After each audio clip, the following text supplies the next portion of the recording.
ICT বিভাগের নিয়োগ বিজ্ঞপ্তির মেয়াদ আর বেশি দিন নেই। আপনারা যারা এখনও আবেদন করেননি অবশ্যই 30 তারিখের আগে আবেদন করে ফেলুন। 30শে মার্চ 2026 হচ্ছে লাস্ট ডেট। তো আসুন দেখে নিই এখানে কি কি পদ খালি আছে। প্রথমতেই কম্পিউটার অপারেটর 2টি পদ খালি আছে। আপনার থেকে স্নাতক সম্মান এবং হচ্ছে ডিগ্রি যে কোনো একটি সার্টিফিকেট থাকলে হবে, এবং কম্পিউটার টাইপিং এবং হচ্ছে কম্পিউটারের মাইক্রোসফট অফিস এগুলো সম্পর্কে ধারণা থাকতে হবে। এরপর হচ্ছে ক্যাশিয়ারে একটি পদ খালি আছে। স্নাতক অথবা ডিগ্রি এবং হচ্ছে কম্পিউটার চালানোয় দক্ষ হতে হবে। ডাটা এন্ট্রি এর জন্য 2টি পদ খালি আছে।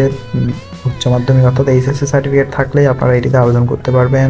অফিস সহকারী কাম কম্পিউটার মুদ্রাক্ষরিক 5টি পদ খালি আছে। এটিও এইচএসসি পরীক্ষায় উত্তীর্ণ হলে আপনারা আবেদন করতে পারবেন। অফিস সহায়কে 14টি পদ খালি আছে। এটির জন্য আপনাদেরকে অবশ্যই এসএসসি পরীক্ষায় উত্তীর্ণ হতে হবে, তাহলে আপনারা আবেদন করতে পারবেন। আবেদনের বয়সসীমা 1/1/2026 তারিখে আপনার 18 থেকে 32 বছরের মধ্যে হতে হবে।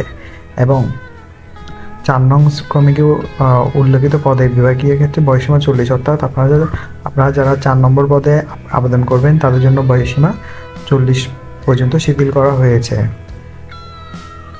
চাকরির আবেদন ফর্মে অবশ্যই সর্বশেষ শিক্ষাগত যোগ্যতা সহ সকল শিক্ষাগত যোগ্যতা উল্লেখ করতে হবে। আচ্ছা, আসুন দেখে নিই কীভাবে এটি আবেদন করবেন। পরীক্ষায় ইচ্ছুক প্রার্থীগণকে অবশ্যই অনলাইনে ওয়েবসাইটে আবেদনপত্র পূরণ করতে হবে এবং একটি নির্দিষ্ট সময় অর্থাৎ 30শে মার্চের আগেই করতে হবে।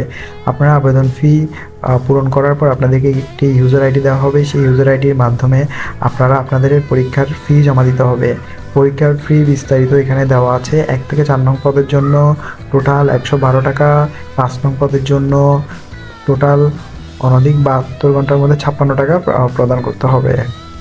আসুন দেখে নিই কীভাবে আপনারা SMS এর মাধ্যমে প্রদান করবেন। আপনাদের আইসিটিডি স্পেস আপনাদের ইউজার আইডি এই নাম্বারে পাঠিয়ে দিলে আপনার একটি রিপ্লাই আসবে। রিপ্লাইয়ে আপনার পিন নম্বর সহ একটি পে করার জন্য রিপ্লাই যাবে।